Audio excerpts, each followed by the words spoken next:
You didn't hear it? You heard it? It's on silent.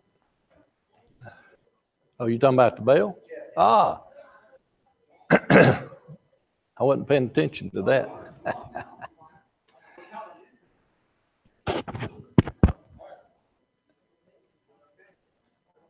Brother Dave, as they say, I'm too poor to pay attention.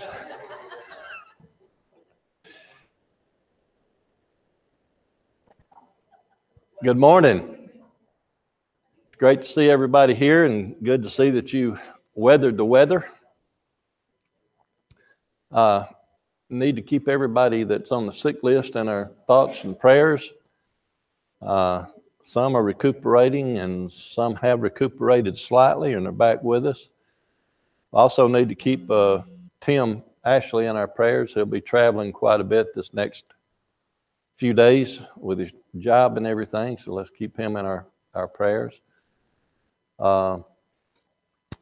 Understand the ladies had a wonderful retreat. Glad to hear that. Also, we'd had a funeral here recently, and things were moved off the pews. If you can't find what you're looking for, they were put in this room back over, the first room back over here. Is there anything else we need to mention before we begin our class?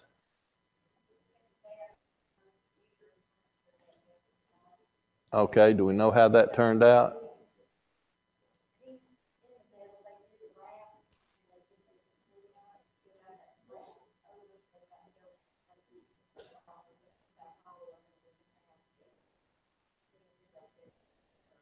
Okay.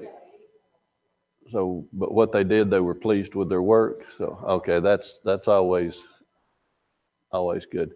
If you didn't hear that, Brother Kevin's father had another surgery on his eye, another procedure on his eye, and still got a flap over it, still got things to do, but the doctors were pleased with what they had done so far. So let's make sure we keep him in our prayers.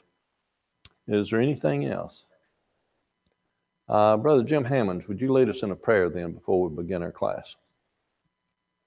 Father, we're so thankful that we've been blessed with another Lord's Day gathered together to study your word and worship you, one true and living God. We're mindful, Heavenly Father, of those who cannot be here this morning, those who are sick and struggling with their health, and those who are shut in.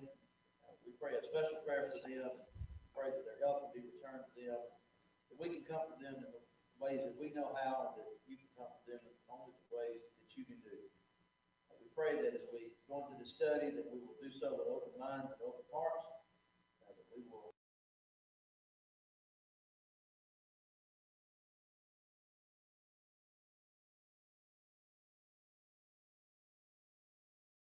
that I need to mention in our efforts to improve things around here, safety and otherwise, we have now a permanent computer at the pulpit with a permanent mount, which eliminates all the cords and cables and everything. So, but since that is up there, we're asking the parents to be particularly attentive to your younger ones and make sure they stay away from that area, because we don't need any broken electronics. So we missed Wednesday night due to weather. We had the elders had talked, and we decided that with the roads being closed and or impassable, it just wouldn't be safe. And Brother Terry, when he sent out the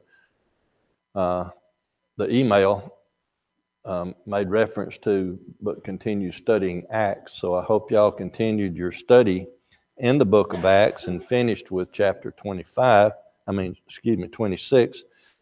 because we're going to get into 27 today. But just as a very, very quick recap, in case you didn't or in case you need a refresher, last Sunday we had finished through verse 8, and Brother Terry was going to pick up around verse 9 with the rest of the chapter.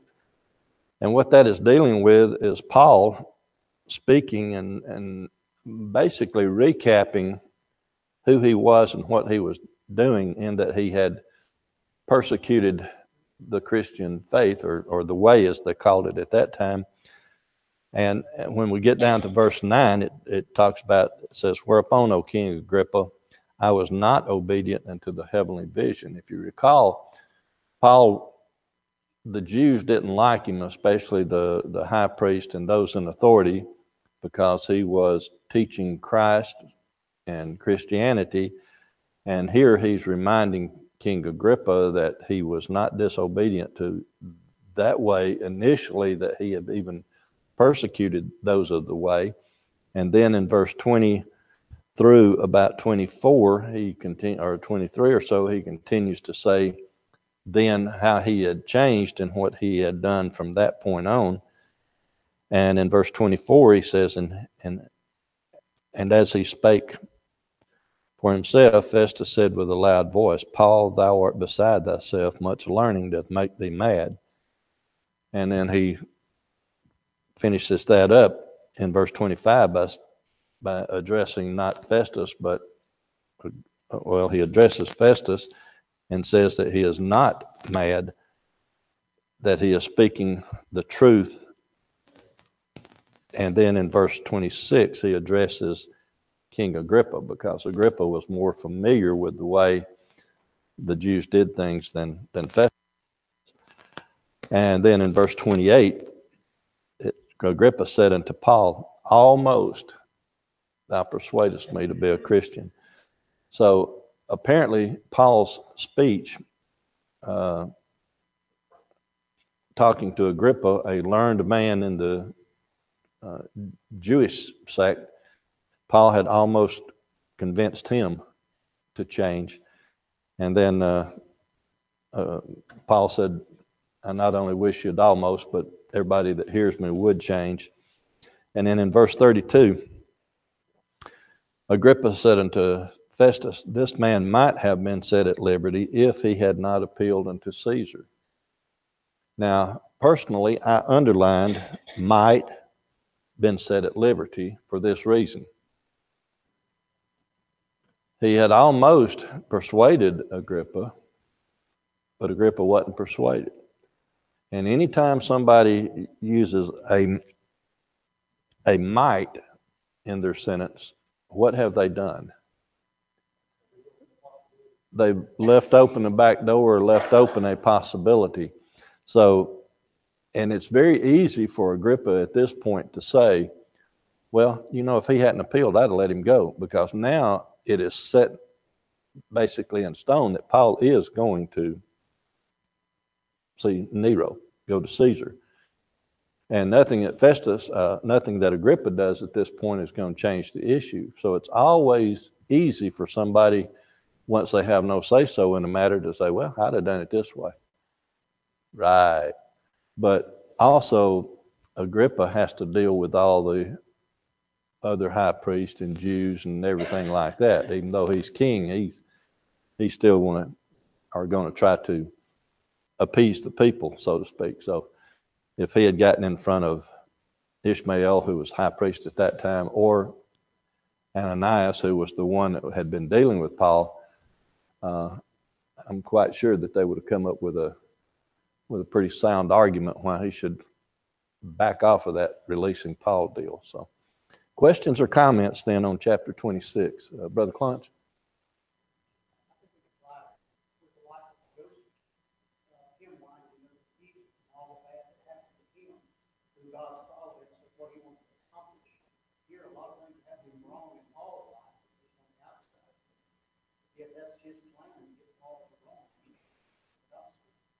Correct. Brother Client said that this is sort of reminiscent of Joseph in Egypt, how God had sort of, well, not sort of, but God had moved to get him into Egypt so he could do things there. And Paul was, if we want to use the word destined or programmed, God wanted him in Rome. A lot was going on there, so kept him safe and everything else.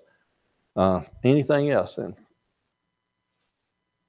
All right, starting in verse 27, it says, when it was determined that we should sail to Italy, they delivered Paul and certain other prisoners unto one named Julius, Centurion of the Augustus band or cohort, Notice how some of the prominent centurions are called by name.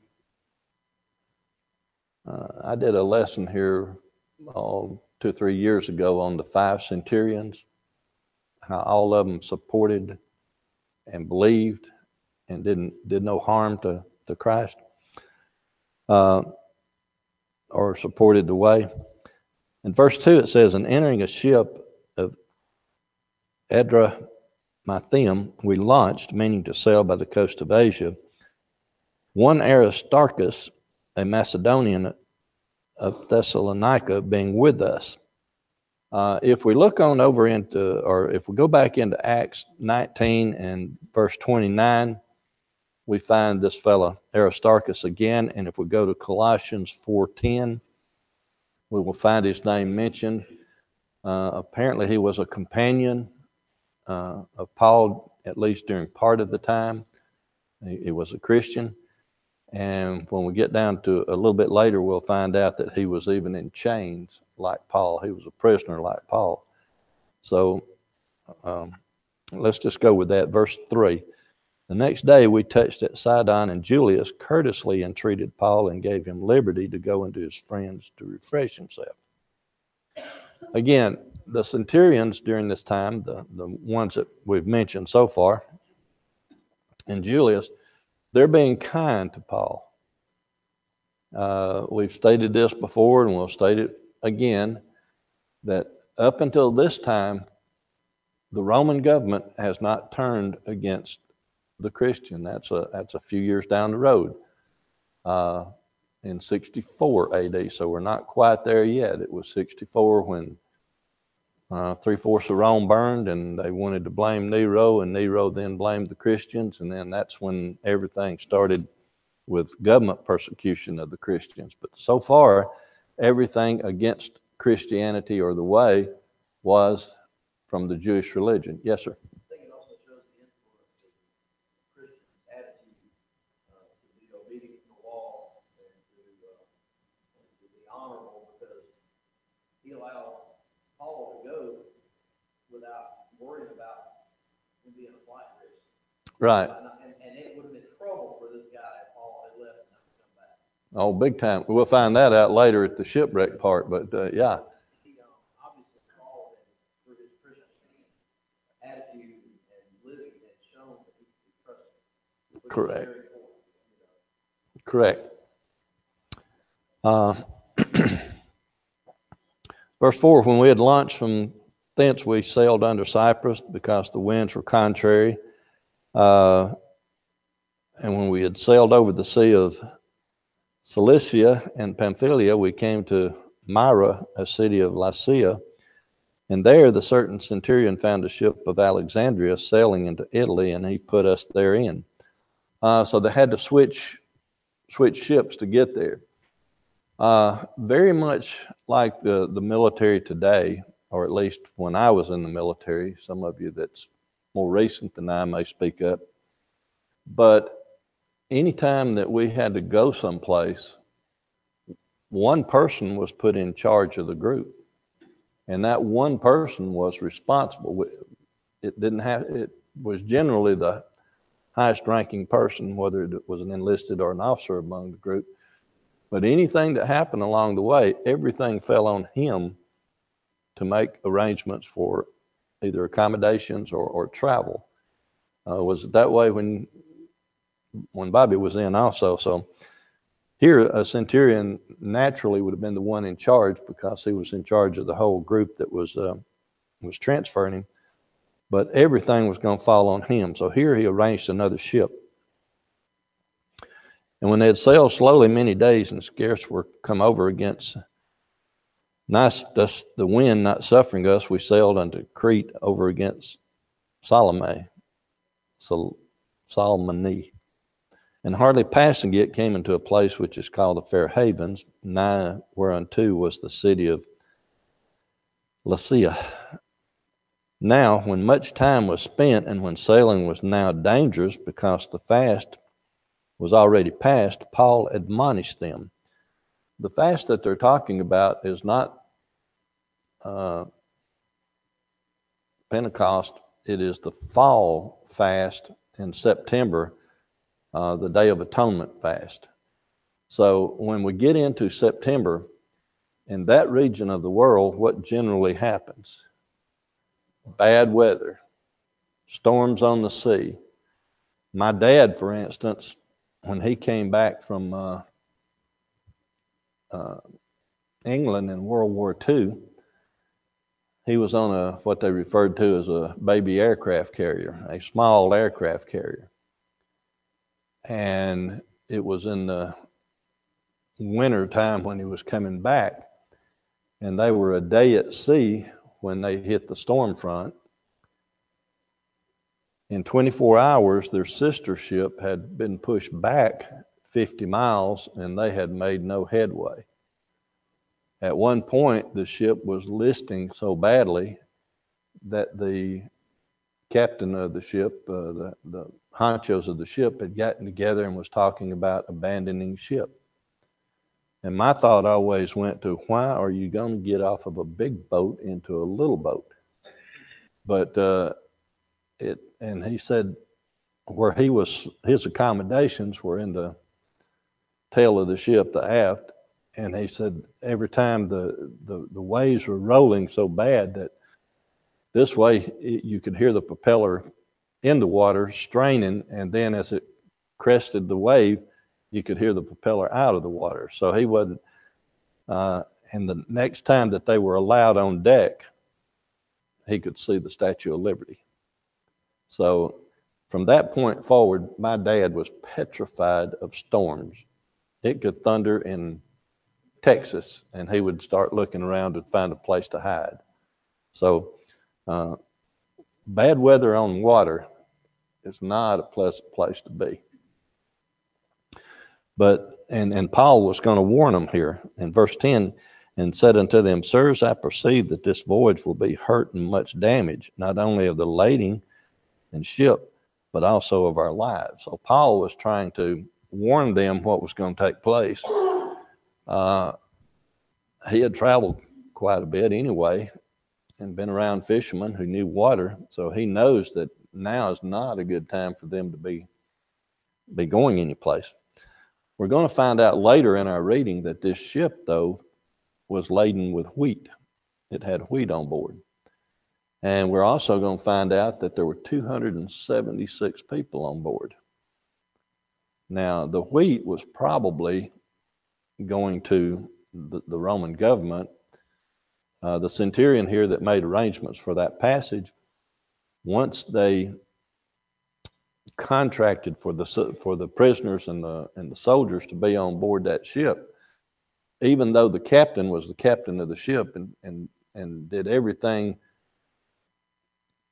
as far as sailing the ship, who was in charge?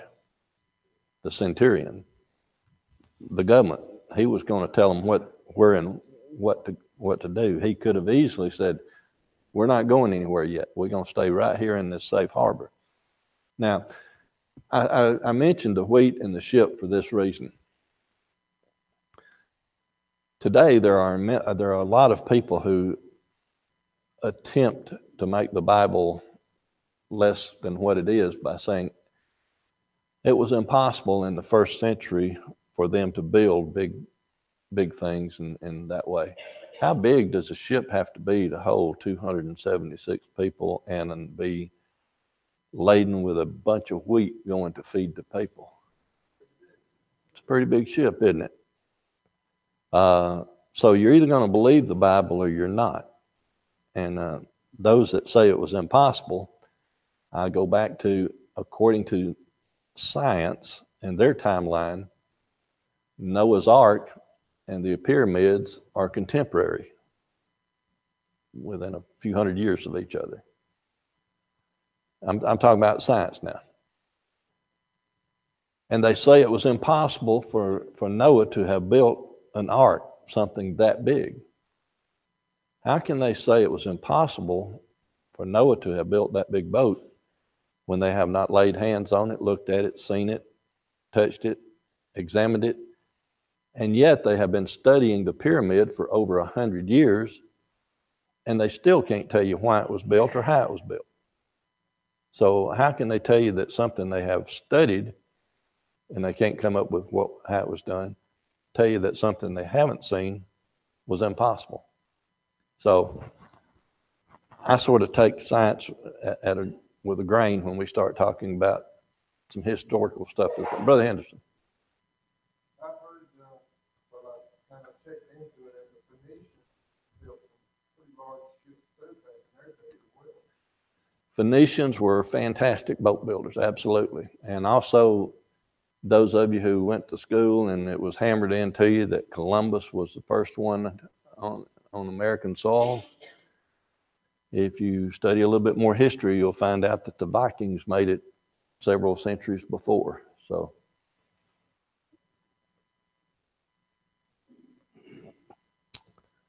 verse 11, nevertheless, the centurion believed the master and the owner of the ship more than those things spoken by Paul. I guess logically that makes sense. Paul was not master of the ship. That was not his job. This guy that was captain of the ship, or the master of the ship, knew that boat, knew what it could and couldn't do. He's the expert. So if you're the centurion, who are you going to believe? Us looking back would have said Paul. But putting yourself in that time and place, who are you going to listen to? Paul, that's not a sailor, or the master of the ship? So sometimes I think masters of the ship get a little bit, what happened on the Titanic. Overly confident, ego. You have to have it on that time period, in that type of equipment.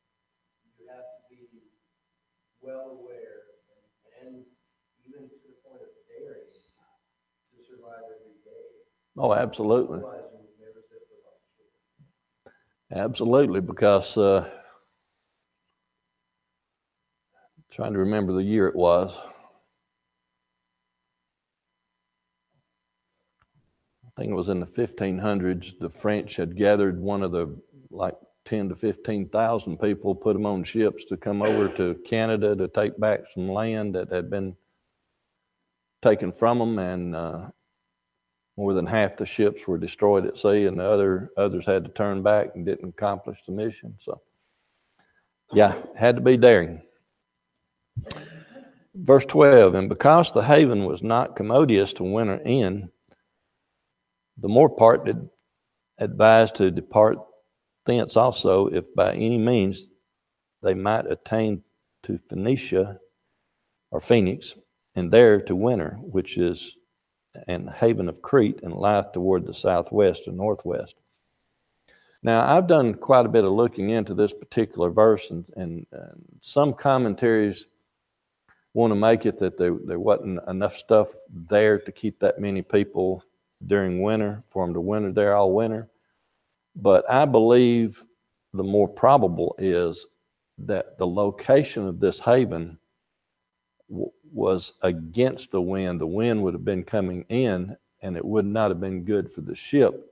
Whereas if they had harbored someplace else, it would have been better for the ship. If you take that and look at how Florida does, for instance, when hurricanes are coming in, what do they do with the ships? They move them from place to place. When I was stationed in the Philippines, I could tell, and back in those days, in the early 70s in the Philippines, we didn't have cell phones and modern communication.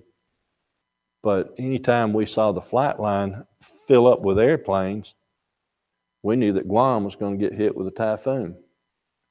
Anytime we walked out and saw no planes on our base, we knew that they had evacuated to Guam and we was about to get hit. So I think that's more this verse than anything, that it would have been a safer place to go someplace else for the ship, and consequently for the men on it. Verse 13, when the south wind blew softly, supposing they had obtained their purpose, loosing thence, they sailed close by Crete. Verse 14 says, but not long after there arose against it a tempestuous wind called Eurolydon. Looked at that word quite a bit. Nobody knows where it really came from, but if you just back up to the tempestuous, it doesn't matter what it was called, because what is a tempestuous sea?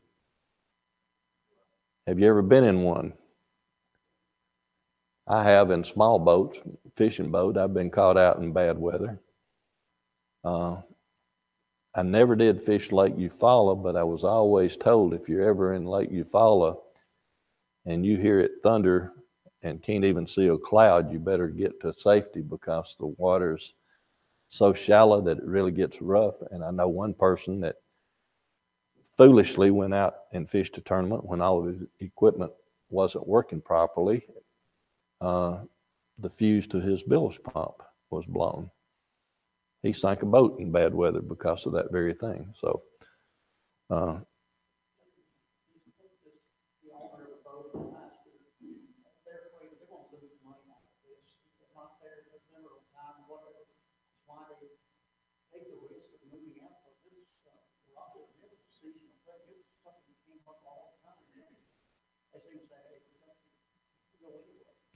well, I think Brother Client said, do I think the master of the ship thought they might lose some money because he didn't get the goods there on time, and that could have been a factor, because if you look at the trucking industry, when I was involved in that, fortunately the company I worked for took safety first, people first.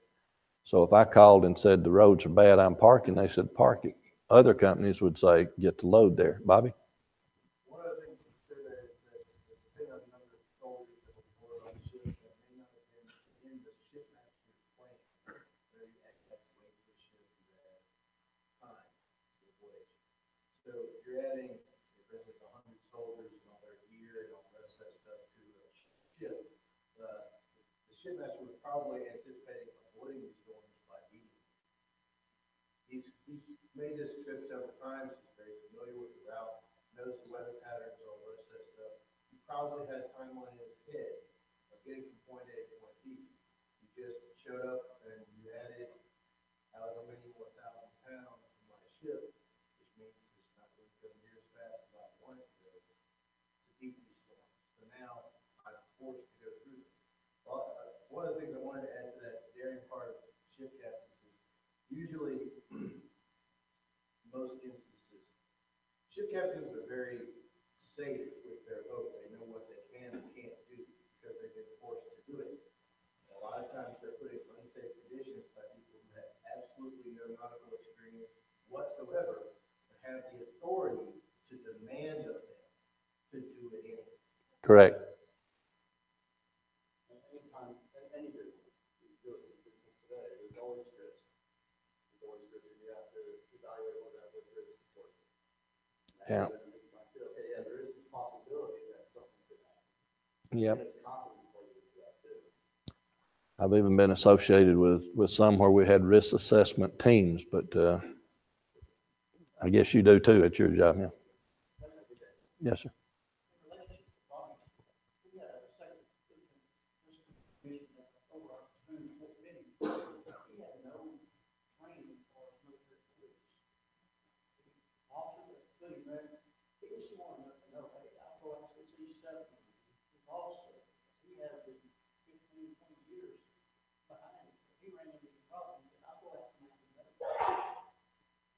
Yes, sir.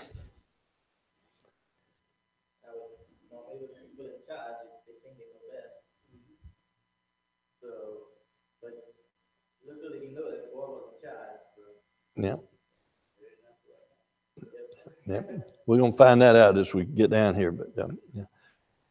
But when the ship was caught and could not bear up into the wind, we let her drive. Basically, you got to remember that this was a sailing ship. Wherever that boat's going to go. Now, they had rudders in the ship that would steer the ship. But when it gets down to let it drive, they would raise those rudders out of the water. So they would basically be like the ark, and just wherever the wind's going to take me, it's going to take me. So they didn't want anything there. And then running under a certain island, which is called Clauda, we had much work to come by the boat. Look at the rest of this. Now, that's a colon there, so the next verse finishes the thought. We had much work to do by the boat, which, when they had taken up, they used helps, undergirding the ship, and fearing lest they should fall into the quicksands. Straight sail, and so were driven. Now, let's break that down. They had taken up, they used helps, undergirding. The more prominent term in the 1800s with sailing ships was frapping. They would frap the ship, which meant that they would run cables around it and then tighten up the cables sort of like a tourniquet to hold the wood planks together. So they undergirded by putting out the cables and tightening it up. Sailing ships back in those days even had ways to patch leaks from the outside, or slow leaks down from the outside till they could patch them from the inside. They would get up on the bow of the boat and take an extra sail or extra piece of cloth or something, drop it over and wrap it up on the ship. We think we're so smart today, but if you go back and look at these brave men that sailed the seas back in the 1300s, not only brave but foolish sometimes, but they were also wise and could think on their feet. And they even had carpenters on board to repair things. Brother Klein? I'm supposing that making the, well, in the Air Force, we had a saying, any landing you walk away from is a safe landing. So I imagine their bonus was getting off the ship alive, but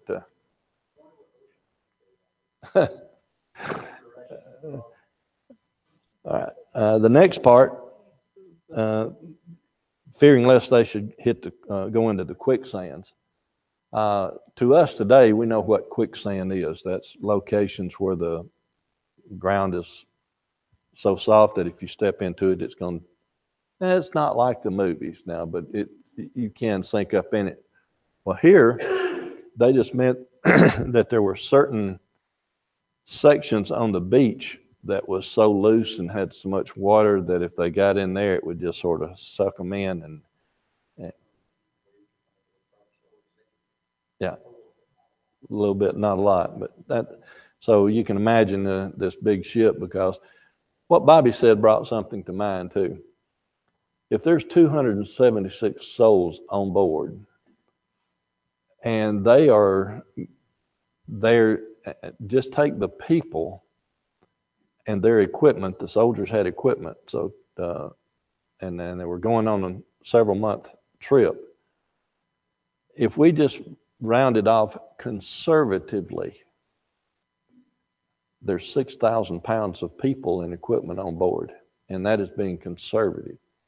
In addition to wheat, and wheat is not light, but to make a trip of that length worth it, they had to have a lot of wheat on board. So the ship is drawing a lot of water, as we would say. It's riding low in the water. Verse 18, and when we, being extremely or exceedingly tossed with a tempest, the next day they lightened the ship. So now they come from a stabilize the ship and make sure everything is good to go, that now they're going into a life-saving mode, because now they start tossing things overboard. That's the only way to lighten the ship, is to start tossing things overboard. And they're going to start with the least essential and work their way up to the most essential, and finally the cargo, as we'll find out. And then the third day we cast out with our own hands the tackling of the ship. Everything that is not absolutely essential, all the spare parts, so to speak, is getting tossed. The only thing that's going to stay on that ship is the people, the cargo, the anchors, and the essential stuff. Verse 20, when neither sun nor stars in many days appeared and no small tempest lay on us. Notice this next section. All hope that we should be saved was then taken away. I'd started out by talking about my dad one day out at sea, having to go below deck and not being allowed out on deck again until they could see the Statue of Liberty crossing the North Atlantic. Do you imagine, and he never said it to me this way, my dad was always a very upbeat and happy person, positive person, but do you ever imagine with him knowing what was going on and relaying the story that he relayed to me, that there were ever times, even small times, that he was in despair, or other people on that ship was in despair and thinking that this is going to be it? And that's sort of what they're getting at right here. But verse 21 is most important. But after a long abstinence, Paul stood forth in the midst of them and said, Sirs, ye should have hearkened unto me, and not have loosed from Crete, and to have gained this harm and loss. Was Paul being arrogant or pompous? Don't read the next sentence yet. I told you so. Personally, I do not believe he was being arrogant. I believe that the style of writing here and what he was doing was just saying, remember that? Now, the next verse, and now I exhort you to be of good cheer, for there shall be no loss of any man's life among you, but of the ship. So he just told them, you didn't listen to me then, please listen to me now. Nobody's going to be hurt, but the ship's going to be lost. Brother Jim? I think part of the reason he said that was that he wanted to show them that he had an ability from God to have told them what was going to happen. And now that they all said all hope was lost, that's when he stood up and said, okay, remember, I was able to prophesy, in other words, what was going to happen. Now I'm telling you, there'll be no loss of life. So it was his way of just really reminding them that I can tell you things that's going to happen, and then it'll be okay. That kind of thing. They probably, I would have forgotten about all that after we do this. I would have remembered that. So that he would have a little credibility. Brother Clark?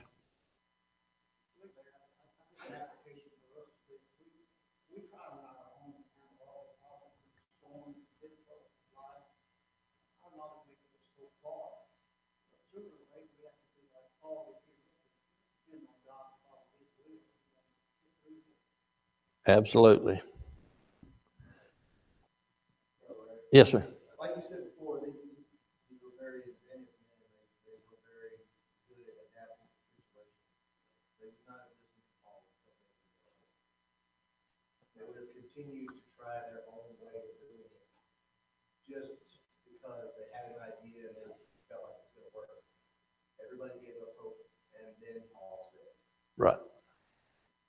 If he had started earlier, it would have been badgering or something different, but he picked his optimum time to. If he had started earlier, the captain of the ship would have probably said to him, go back in the cabin or wherever it is that you're sleeping and not come back on the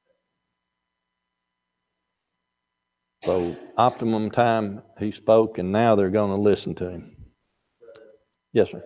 All of these people were just, they were the enemy.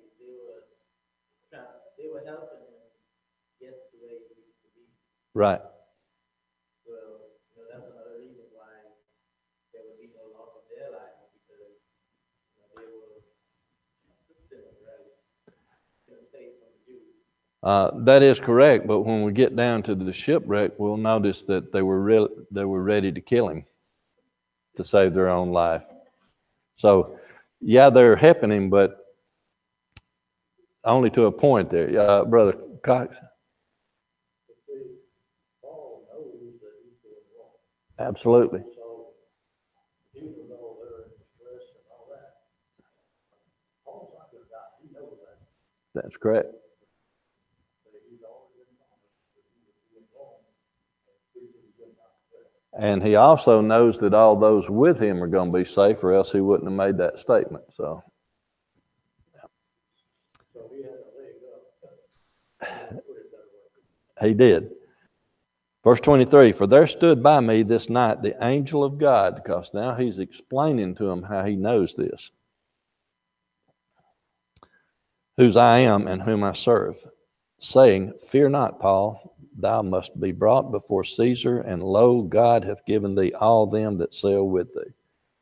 So where's this coming from? That all the people are going to be saved?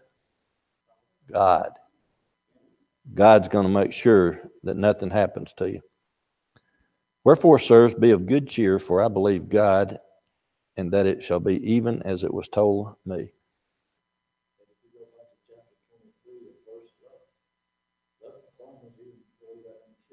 Promise before he got on the ship. Then he goes on to explain how things are going to work. He says, howbeit we must be cast upon a certain island. But when the 14th night was come, as we were driven up and down in Adria about midnight, the shipmen deemed that they drew near to some country, and sounded and found 20 fathoms. And when they had gone a little farther, they sounded again and found it 15 fathoms. Sounding was before the modern sonar and all. Sounding the ship would mean that you would be out and they'd have a rope with a weight on it. They would throw it overboard and they had it measured off into increments. So how deep is the water? How much? And 20 fathoms just means that when they threw it over, a fathom is 6 feet. So they're in 120 feet of water. So the next time they sounded, there was only in 15 fathoms. So it rose 30 feet. 15 from 20 is 5 times 6 feet is 30. So it rose 30 feet in just probably the length of the vessel, because they throw it overboard and they walk to the back, and then they find out how deep it is. They pull it up and they walk to the front and throw it over again. So in that distance, they find out that the water, that it's getting shallow real quick. So that's why they're going to jump into this hurry up mode. Then, fearing lest we should have fallen upon the rocks, they cast 4 anchors out of the stern and wished for the day.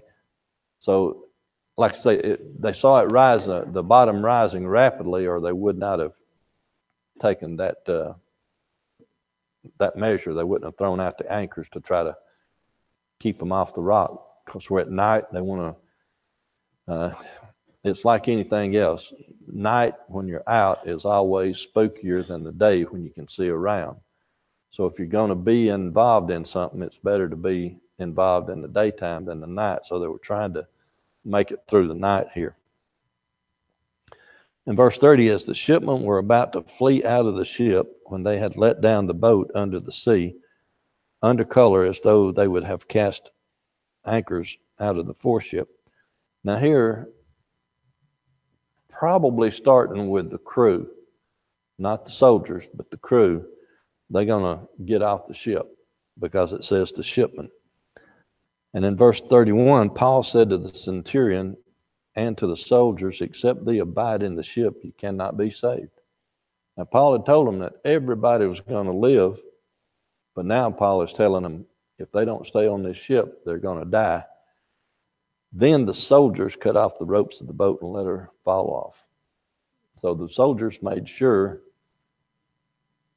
Who was in charge of the ship? The master. Who was in charge of the voyage? The centurion. So the soldiers cut the ropes to make sure that nobody got off that boat at that time. So they were believing Paul. And while the day was coming on, Paul besought them all to take meat, saying, this day is the 14th day that ye have tarried and continued fasting and have taken nothing. Meat just means meal. It does not mean that they sat down and had a steak. They had something to eat. And since the boat was loaded with wheat, I'm imagining they had some bread. And I ran out of time. Brother Clunch, if you don't mind, you need to pick up right about there. Thank y'all so much for your attention and your comments.